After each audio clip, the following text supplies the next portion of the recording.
주님을 찬양하며 살 수 있도록 우리의 영을 강하게 하여 주옵소서.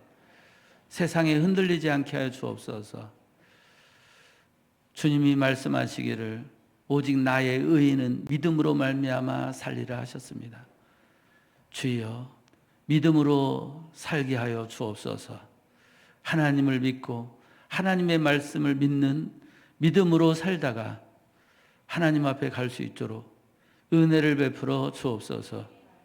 오늘도 진리의 말씀으로 우리를 가르쳐 주옵소서. 말씀 붙잡고 말씀을 믿고 말씀 안에서 살아갈 때에 하나님은 말씀대로 신실하게 역사하시고 행하시는 하나님이심을 믿습니다. 오 할렐루야. 주여, 말씀을 전하고 듣는 시간, 가르치고 배우는 시간, 우리 모두 주님 앞에 있사오니 주여 은혜를 베풀어 주옵소서. 감사드리옵고 예수님의 이름으로 기도드리옵나이다. 아멘. 오늘 봉독한 말씀에 보면 작은 차이가 결과적으로 엄청난 차이가 날 수 있다는 것을 보여주는 사건이 있습니다. 그래서 저는 여러분에게 작은 차이를 무시하지 말라 말씀드리고 싶습니다. 작은 차이를 무시하지 말고 남들보다 작은 차이라도 조금 더 잘하려고 힘쓰라고 말씀드리고 싶습니다.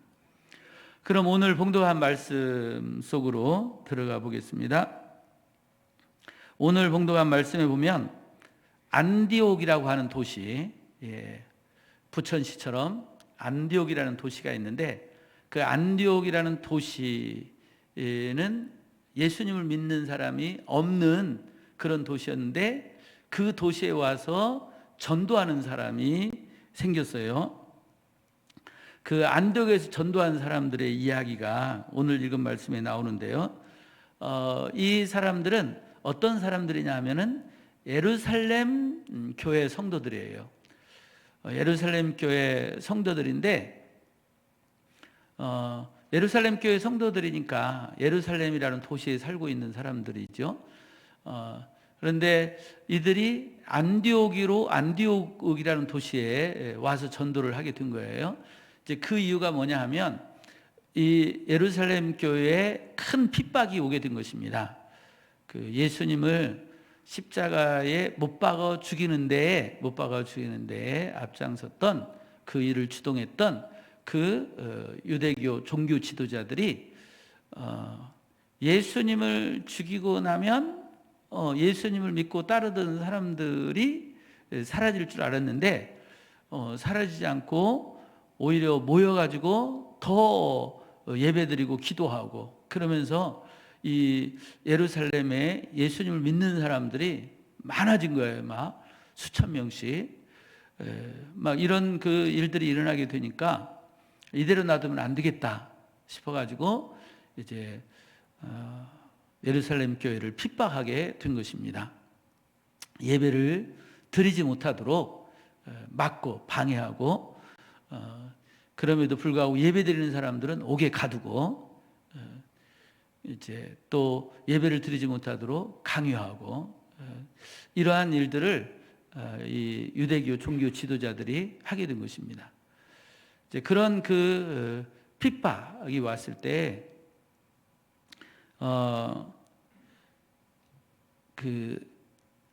이제 크게 그 세 종류의 성도들이 예루살렘 교회 성도들이 크게 세 종류로 이렇게 나누어졌을 것이다. 이렇게 보여져요. 어떻게 나누어졌냐면은 첫 번째로는 우리가 이제 생각해 보는 거죠. 우리 삶 속에서 일어난 일들을 통해서 첫 번째로는 이런 그 핍박이 오게 되니까 예수님 믿는 것 때문에 이제 뭐 옥에 붙잡혀서 옥에 갇히기도 하고 또는 매 맞고 또는 여러 그 욕도 먹고 막 이런 일들이 일어났을 때에 그게 무서워서 난 계속해서 예수님 못 믿겠다. 더 이상 못 믿겠다. 이렇게 신앙생활을 중단하는 사람들이 생길 수 있죠. 우리도 교회 나와서 신앙생활을 시작한 사람들 중에도 보게 되면 이제 예수님 믿는 것 때문에 핍박이 오게 되면 그냥 신앙생활을 포기하고 중단하는 사람이 있잖아요. 그래서 예루살렘 교회 안에도 그런 사람들이 있었을 것이다, 이렇게 생각할 수 있고요. 두 번째는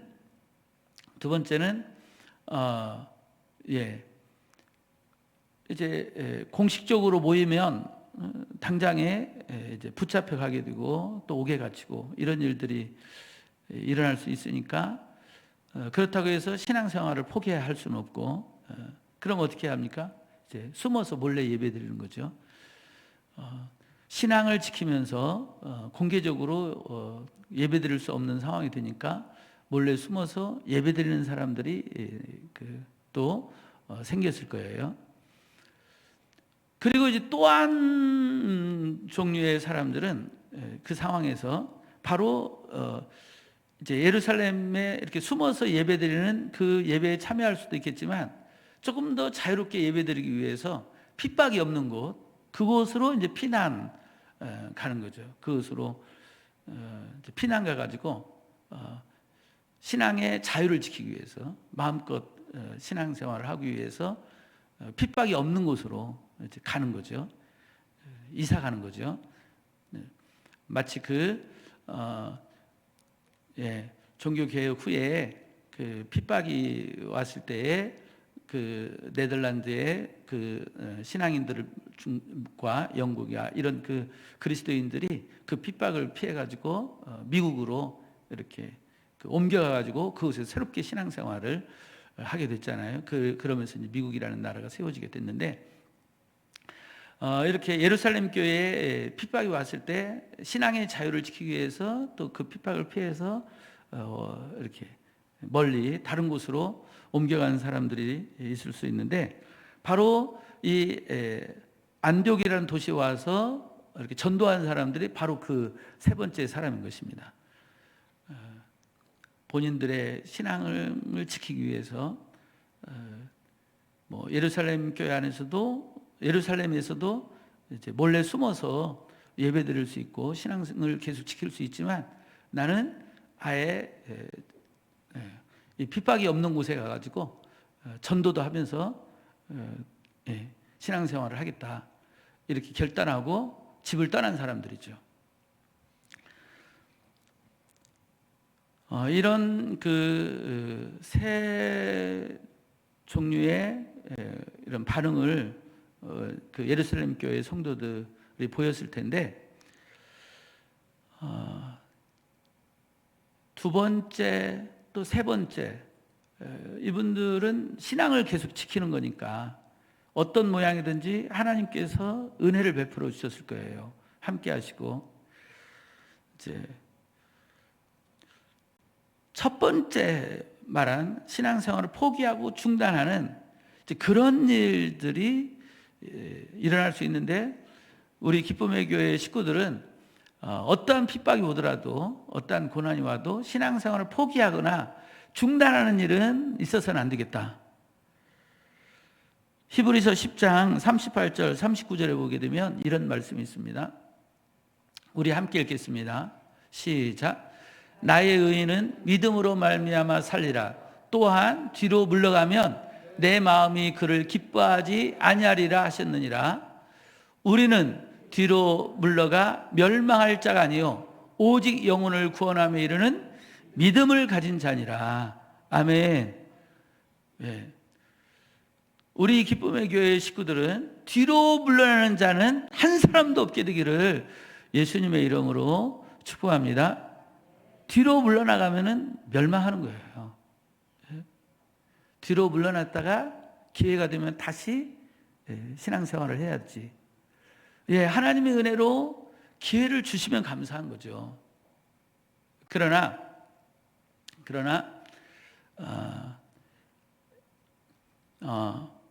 그 야곱과 예서의 사건 속에서 예서를 통해서 성경이 가르치는 말씀이 있어요.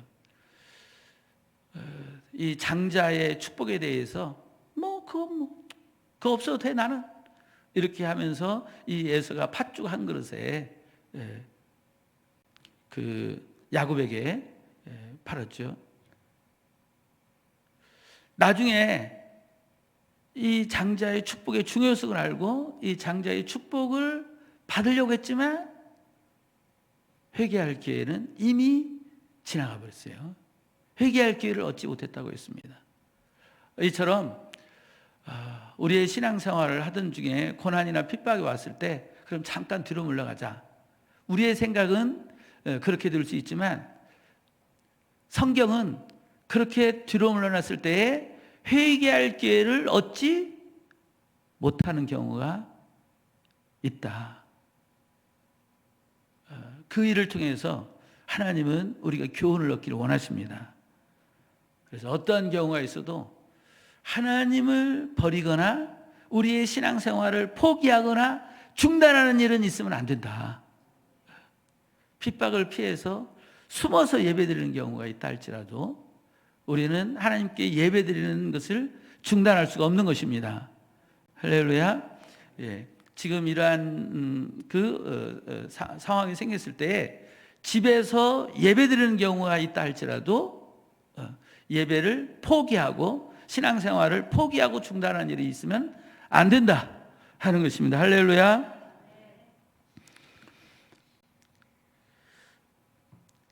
예, 오늘 읽은 말씀에 나오는 이 안독에서 전도하고 있는 사람들은 바로 그 세 번째 사람, 신앙의 자유를 찾아가지고 마음껏 하나님을 섬기고 또 예배하고 전도하고 이렇게 하려고 아예 그 삶의 터전을 떠난 사람들이죠. 하나님께서 이들을 보셨을 때 하나님의 마음이 어떠했을까? 그 핍박이 왔을 때 신앙생활을 포기하지 않고 숨어서라도 모여가지고 예배드리고 있는 사람들, 그분들도 하나님께서 참으로 긍휼히 여기시고 하나님의 은혜와 사랑을 베풀어 주셨을 거고요. 또 이렇게 신앙의 자유를 찾아서 멀리 그 핍박이 없는 곳으로 삶의 터전을 옮겨가지고 하나님을 섬기고 예배하고 또 전도하고 이런 사람들을 또 하나님께서 기뻐하셨을 거라고 믿습니다. 그러니까 숨어서라도 신앙생활을 지키고 하나님을 예배하고 섬기는 사람도 잘하는 거고 또 신앙생활을 자유롭게 하기 위해서 핍박이 있는 곳을 떠나서 그게 쉽지는 않죠. 삶의 터전을 떠나는 거니까. 그러나 신앙을 위해서 이렇게 삶의 터전을 떠나서 신앙의 자유가 있는 곳에 가서 신앙생활을 하고 하나님을 섬기는 사람들, 이들도 잘하는 거죠. 더욱이 이들은 그러니까 피난만 간 게 아니고 전도도 했잖아요. 그러니까 더욱더 잘하고 하나님 보시기에 잘하는 사람들이죠. 그런데 이렇게 분명히 하나님 보시기에 다 잘하는 사람들인데, 그런데 그 안독에서 이렇게 피난 온 사람들, 또 전도까지 하고 있는 사람들, 이들 중에서도 또 특별히 하나님께서 눈에 띄게 몇 명에게는 하나님이 함께 해주시고 은혜를 베풀어 주셨어요. 그럼 하나님께서는 이 신앙의 자유를 지키기 위해서 삶의 터전을 떠나는 거 쉽지 않았잖아요. 근데 삶의 터전까지 떠나가면서 안디옥에 와서 그 신앙생활하고 또 신앙생활만 할 뿐만 아니라 전도까지 하고, 이들이 다 하나님 보시기 잘하고 있으니까 다 은혜를 동일하게 베풀어 주실 만한데, 그런데 이 몇 명에게만은 더 특별히 하나님께서 눈에 띄게 함께 해주시고 은혜를 베풀어 주셨는데 왜 그렇게 하셨을까? 그 이유가 중요한 거죠. 오늘 읽은 말씀 19절에서 21절 함께 읽겠습니다. 그때에 스데반의 일로 일어난 환난으로 말미암아 흩어진 자들이 베니게와 구브로와 안디옥까지 이르러 유대인에게만 말씀을 전하는데 그 중에 구브로와 구레네 몇 사람이 안디옥에 이르러 헬라인에게도 말하여 주의 예수를 전파하니 주의 손이 그들과 함께 하심에 수많은 사람들이 믿고 주께 돌아오더라. 여기에 19절에 보게 되면 이 안디옥에 피난 온 사람들, 그리고 피난 온 것만도 잘한 거였지만 전도까지 하고 있는 거예요. 정말 하나님 보시기 잘하고 있는 거죠. 그런데 이 하나님이 눈에 띄게 함께 하시고 은혜 베푸는 사람들과 이 은혜 사람들이 좀 차이를 냈는데, 그 차이가 뭐냐면 몇 명 특별히 차이를 낸 그 사람 말고 일반적으로 모든 그 안디옥에 피난 와서 전도하고 있는 사람들은 유대인에게만 말씀을 전했다고 그랬어요. 다시 말해서 유대인에게만 예수 복음을 전하면서 전도한 거예요.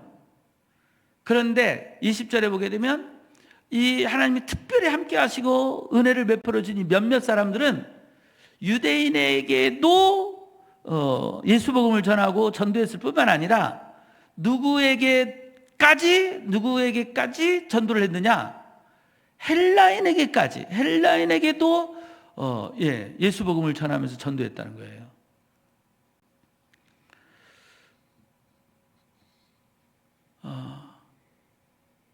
바로 이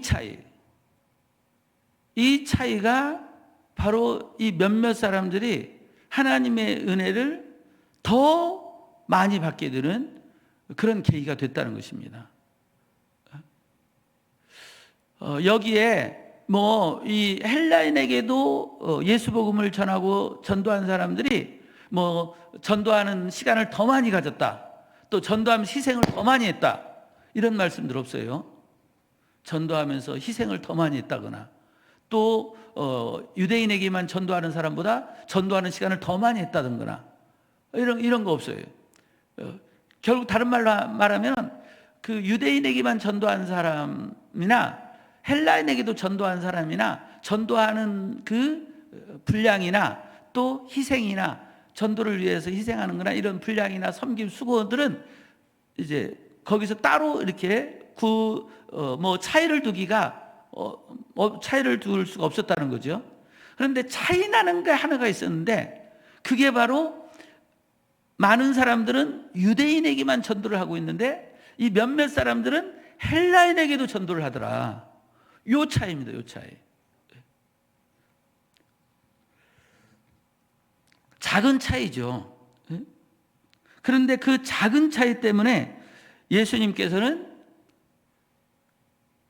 다른 많은 그런 전도자들보다 바로 이 헬라인에게도 전도하는 이 몇몇 사람에게는 하나님이 함께 해주시고 더 큰 은혜를 베풀어 주셨다는 것입니다. 바로 하나님께서 이들과 함께 하시고 이들에게 은혜를 베풀어 주심으로, 이렇게 우리가 하면은 그러면은 헬라인에게 전도하지 않고 유대인에게만 전도하는 사람들에게는 하나님이 함께 해주시지 않았는가? 왜 함께 하지 않았겠어요? 하나님이 함께 해주셨죠. 은혜를 베풀어 주시지 않았느냐? 왜 은혜를 베풀어 주시지 않았겠어요? 하나님이 기뻐하고 하나님은 보시기에 잘하고 있는데 은혜를 주셨죠. 그런데 그들 이야기는 언급하지 않고 이 헬라인에게도 전도한 이 사람들의 이야기를 언급하는 것은 이들에게 하나님이 더 특별하게 눈에 띄게 은혜를 베풀어 주셨다는 거죠. 우리도 이렇게 교회를 세우고 하는 많은 교회들이 있는데, 그 교회들 중에서도 특별히 이렇게 많은 교회들의 이렇게 강사로 세우고, 또 하나님께 쓰시는 사람들은 교회를 특별히 부흥시킨 사람, 많은 전도의 열매를 맺은 사람이 이렇게 특별히 더 강사로 쓰여지고 많은 사람들 앞에 서게 되잖아요. 바로 이 몇몇 사람들에 의해 가지고 안디옥 교회라고 하는 큰 교회가 세워지게 된 것입니다. 그래서 이들 이야기가 성경에 쓰여진 게 된 거죠. 왜? 하나님이 특별히 함께 하시면서 은혜를 베풀어 주시고, 그래서 많은 전도자들이 보고 배울 수 있도록 그걸 하나님이 보여주셨으니까 바로 이들에게 하나님이 더 함께 해주시고 더 은혜를 베풀어 주셨던 거죠. 그런데 그것이 큰 차이가 아니었다는 거예요. 작은 차이였다.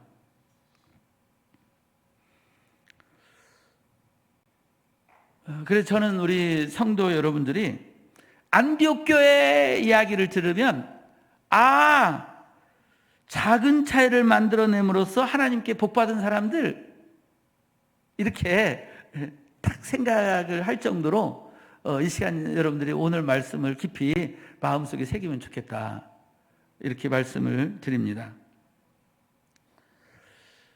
그래서 오늘 말씀을 통해서 하나님께서도 이 작은 차이를 보시는구나. 그래서 나도 다른 사람들처럼 똑같이 하는 게 아니라 잘하더라도 다른 사람들보다 조금 더 잘해봐야지. 이제 그런 마음으로 하나님을 조금이라도 더 잘 섬기려고 할 때에 바로 그 작은 차이가 여러분들의 삶을 더 복되게 만들게 된다는 것입니다. 하나님의 은혜를 더 많이 받게 된다는 것입니다. 세상에도 보게 되면 작은 차이가 그 사람의 운명을 갈라놓는 경우를 많이 볼 수 있어요. 작은 차이로 인해 한 사람의 운명이 달라지는 것을 극명하게 볼 수 있는 곳은 올림픽 경기예요. 올림픽 경기. 그 올림픽 경기에서 시합을 보게 되면, 올림픽 경기에 그 달리기 시합을 비롯해서 여러 그 경기들을 보게 되면 이제 잘하는 사람 따라 1등, 2등, 3등, 금메달, 은메달, 동메달로 나눠지잖아요. 그런데 이제 노메달에서 4등부터는 메달이 없는데, 이 1등, 2등, 3등, 금메달, 은메달, 동메달 받은 사람들도 지극히 작은 차이이고, 노메달은 이름도 없이 사라지게 되는데, 그 4등하고 3등하고도요 지극히 작은 차이로 이렇게 나눠지는 경우가 많아요. 예를 들어 달리기 같은 경우에는 이건 뭐 1시간 차이도 아니에요. 1분 차이도 아니에요. 1초 차이도 아니에요. 0.01초, 0.00 1초. 너무나 작은 차이인데 이 작은 차이로 금메달을 따느냐, 은메달을 따느냐, 동메달을 따느냐, 아니면 노메달이 됐냐. 저는 그래서 이 올림픽 경기를 볼 때마다 그 작은 차이의 중요성을 이렇게 느낄 때가 많아요. 저 작은 차이로 저 금메달, 은메달, 동메달이 갈라지는구나. 저 작은 차이로 메달 없이, 이름도 없이 사라지는구나. 그렇잖아요. 이 메달을 받은 사람들은 그 이름이 새어지고 막 가족들에게까지 막 가서 막 마이크가 들려지고 막 이런 영광을 받게 되는데, 간단한 차이로 노메달, 메달을 못 받는 사람들, 4등 된 사람들은 그냥 이름도 없이 사라지는 거잖아요. 그래서 저는 그런 결과들, 경기를 보면서 내가 정말 성경에도 이 작은 말씀 하나, 1.1핵도 소리하지 말라는 말씀이 있는데, 그래, 작은 것 하나라도 내가 하나님 앞에서 이렇게 함부로 하지 말자, 이런 그 마음의 결심을 할 때가 많아요.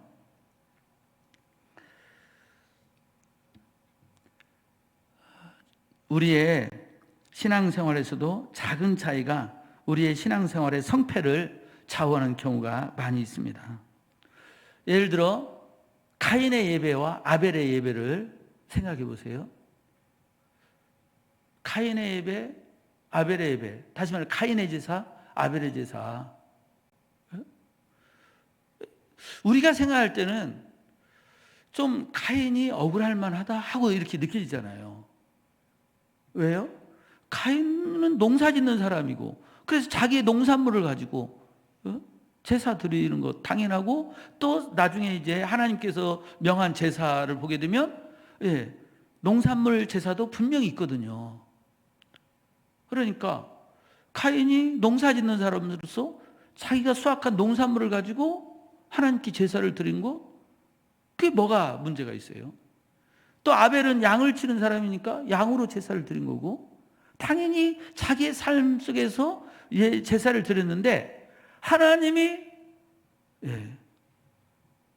아벨의 제사는 받으셨고 가인의 제사는 받지 않았잖아요. 그건 뭔가 차이가 있었다는 거거든요. 그 차이가 뭘까 할 때 성경에서 말씀하고 있는 것은 히브리서 11장 4절이에요. 같이 읽어요. 시작. 믿음으로 아벨은 가인보다 더 나은 제사를 하나님께 드림으로 의로운 자라 하시는 증거를 얻었으니 하나님이 그 예물에 대하여 증언하심이라. 그가 죽었으나 그 믿음으로써 지금도 말하느니라. 아멘. 믿음의 차이였다는 거예요. 믿음의 차이. 믿음의 차이. 그런데 이제 우리는 그 믿음의 차이를 보기가 어렵죠.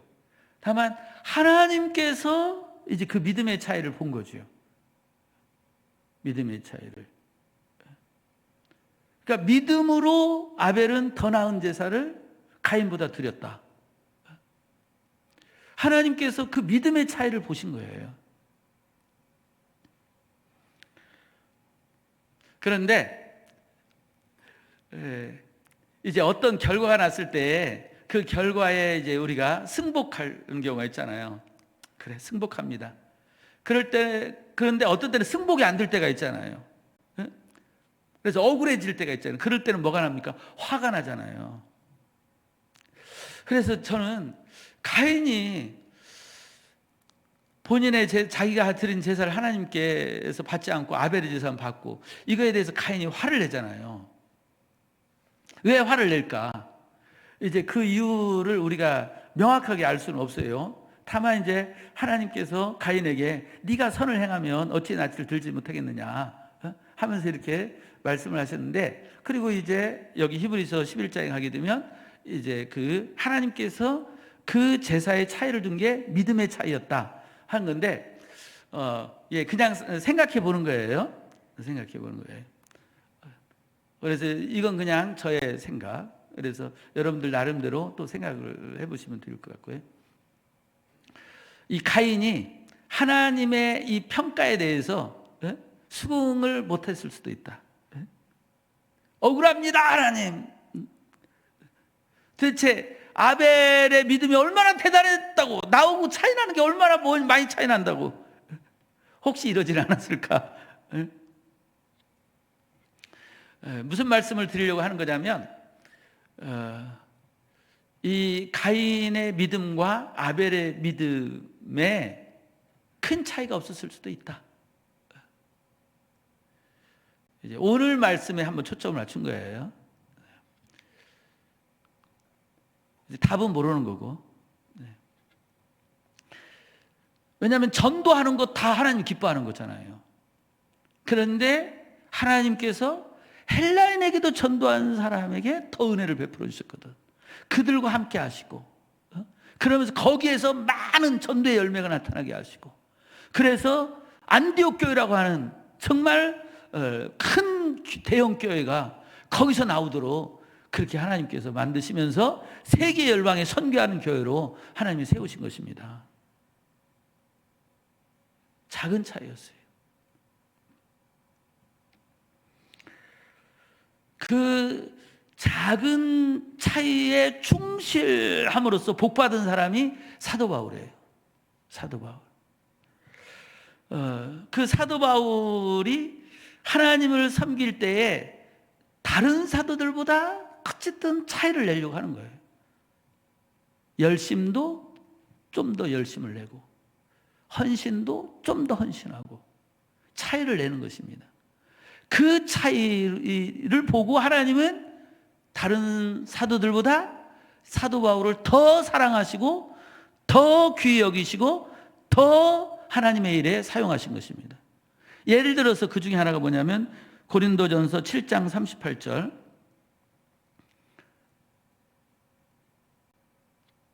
같이 읽겠습니다. 그러므로 결혼하는 자도 잘하거니와 결혼하지 아니하는 자는 더 잘하는 것이니라. 결혼하는 것 잘하는 거예요. 왜? 하나님의 뜻이니까. 하나님께서 사람을 남자와 여자로 창조하신 이유가 뭡니까? 남자와 여자가 서로 돕는 자로 결혼하여서 가정을 이루고, 그리고 생육하고 번성하고 땅에 충만하고 땅을 정복하고, 이게 하나님께서 남자와 여자를 만드신 이유고, 그래서 여자를 만들자마자 남자를 만들고 여자를 만들자마자 둘을 짝지어 결혼시킨 거거든요. 그래서 이 결혼은 하나님의 뜻 안에 있는 거니까 결혼하는 것 잘하는 거예요. 그런데 결혼하지 아니하는 자는 더 잘하는 거다. 그러면서 사도 바울은 어느 쪽을 택했을까요? 결혼하지 아니하는 자를 택한 거예요. 나는 조금이라도 더 잘해보겠다는 거죠. 그럼 왜 결혼하지 아니하는 자가 더 잘하는 거냐? 32절에서 34절에 보게 되면 고린도전서 7장 앞쪽에 있어요. 너희가 염려 없기를 원하노라. 장가가지 않은 자는 주의 일을 염려하여 어찌하여야 주를 기쁘시게 할까 하되, 33절 장가간 자는 세상 일을 염려하여 어찌하여 아내를 기쁘게 할까 한다는 거죠. 34절은 같이 읽겠습니다. 마음이 갈라지며 시집가지 않은 자와 처녀는 주의 일을 염려하여 몸과 영을 다 거룩하게 하려 하되, 시집간 자는 세상 일을 염려하여 어찌하여야 남편을 기쁘게 할까 하느니라. 그래서 사도 바울은 결혼하는 자도 하나님의 뜻 안에 있으니까 잘하는 거지만, 결혼하지 아니하는 더 잘하는 거다 이렇게 하고 본인은 더 잘하는 쪽을 택한 거예요. 차이를 두는 거죠. 그것이 그렇게 하나하나 모든 삶 속에서 적용해 가다 보니까 사도 바울이 그렇게 하나님께 귀하게 쓰임받은 것입니다.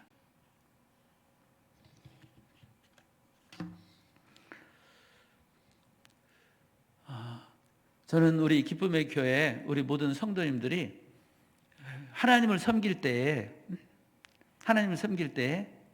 작은 차이라도 하나님 앞에 기도를 1분이라도 더 해보려고 하고,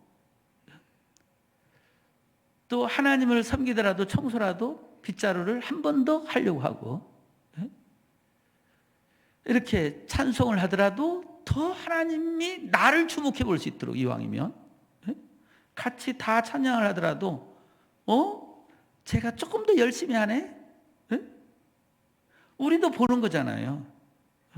우리도 학교 선생님도 학생들을 볼 때 제가 조금 더 열심히 하려고 하는구나, 조금 더 잘해보려고 하는구나, 눈에 띄면 특별히 그 학생이 더 관심을 갖듯이 회사에서도 마찬가지잖아요. 리더가 되어보면 밑에 있는 사람들이 누가 더 열심히 하려고 하는가, 누가 더 잘해보려고 하는가 눈에 띄잖아요. 그러면 그 사람들 이끌어주게 돼 있잖아요. 큰 차이 없어도 돼요. 작은 차이라도 보여지는, 작은 차이라도 내려고 하면 그게 눈에 띄는 거거든요.